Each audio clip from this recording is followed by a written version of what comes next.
Hey guys, welcome back to another video. Today we're going to work on the Z400. This is my buddy's bike. He got it off his cousin and it's been sitting for a little while. He went to go try to start it, and the biggest issue is the clutch just freely moves. The cable's good because you can see the clutch arm down here moving, but it ain't doing nothing. So we're going to take that clutch arm out, make sure the bottom didn't break. And if that's all good, then we'll have to take the cover off to check the clutch plates and the pressure plate, make sure none of that's messed up. But he also wants to see if he can run pump gas in this motor, or at least a mixture between 110 and 93. This motor, what he was describing to me, has a lot of work done to it. And I know stickers can be just stickers, but there's a sticker on the valve cover that says hot cam, so it might have a set of hot cams in it.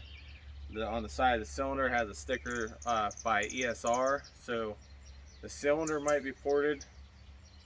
Has an FCR carburetor, a K&N airbox lid and filter, and a full Yoshi on it.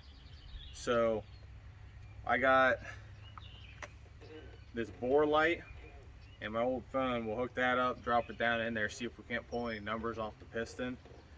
And if we can't see any numbers, at least check the dome on the piston, because a real high compression piston will have a real high center. You'll see the valves cut out in the piston. My bike that I built a few years ago for racing, I put a 13.5 JE piston in it, and it has a pretty high dome in the center. I run a mixture of 110 and 93 in it, and it seems to run just fine with it. But yeah, we're going to work on that by checking the piston. That's going to be the easiest thing, and then we'll work on the clutch arm and see what we can figure out there. So let's go ahead and remove the spark plug and drop that bore scope down into the cylinder. Alright, so the gas tank and side covers I had taken off previously. That way we can get right to what we're wanting to do, is check this piston out. So we're going to use the spark plug removal tool that came with this bike. We'll drop it down in there, remove the spark plug, and then we'll drop our bore scope in.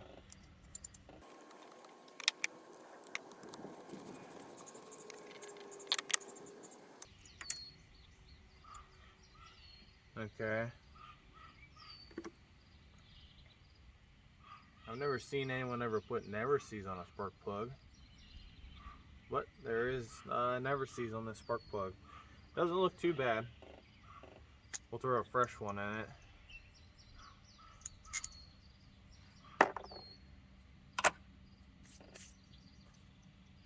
Alright, we'll go ahead and drop this bore scope down in there. So as you can see right now, it's looking back at you, and there's a light on it.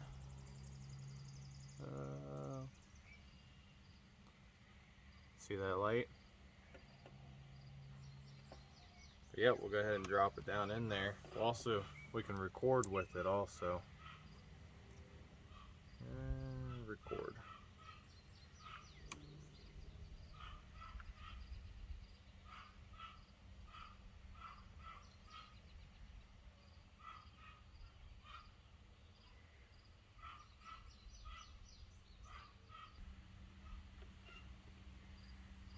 See if we can't get this thing to roll over a little bit. Can't really see.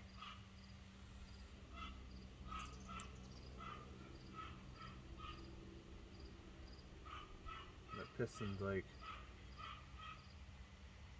right there at the top. Alright, I'm gonna try to roll this sucker over.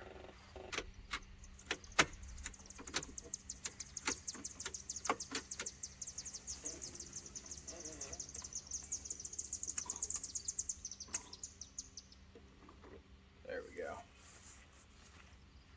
Now we can work on it.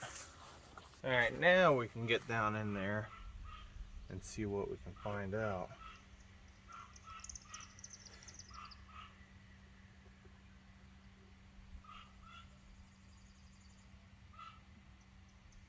That piston looks like it's been chewed up.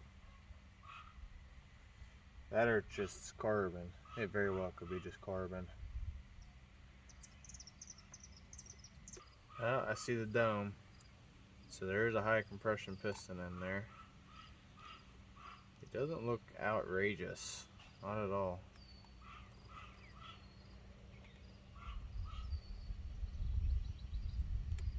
Yeah, I can see the dome.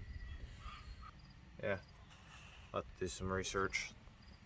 Everything looks pretty good. After looking over the footage a little more, it does appear to just be carbon on there.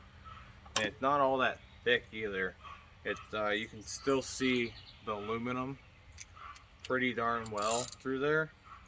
So I'm assuming, I couldn't find any numbers, but I'm assuming it's like a mid compression, high compression piston. It's not like 13 and a half and up. I'm going to say it's more like a 12 and a half. I have a 12 and a half high compression piston for one of my motors, and it looked very similar to it. But I'll have to check ESR and see what kind of porting they would do on these, along with hot cams, and see what they suggest running. Because I would hate to tell them like, yeah, run pump gas, or hey, run pump gas in 110, and then he burns the motor up, you know, burns the piston up. But we're just gonna head and set this spark plug that was in here back in, that way we don't drop any debris down into the cylinder. Alright, so I'm gonna go over what I end up doing to the bike, because I obviously didn't film it, and if I did, I don't have the footage. But rebuilt the carburetor, new clutches, gaskets for the clutch cover and the stator side, because the one-way bearing was went out, the starter went out, new battery, spark plug, obviously new oil and oil filter. The petcock was left on. I can't remember if I changed the petcock out, if it was good, it just left on, but it dumped fuel into the crank cases, and that oil was disgusting. So in the one Snapchat video, you'll see a bunch of smoke, and that was after I changed everything and it was trying to clear up. That was before I rebuilt the carburetor though. But yeah, so I got a couple of Snapchat videos I'll post after this, and that's about it.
Yeah, I hope you enjoyed this little video. I am getting back into editing. I have a bunch of videos saved up from over the past couple of years.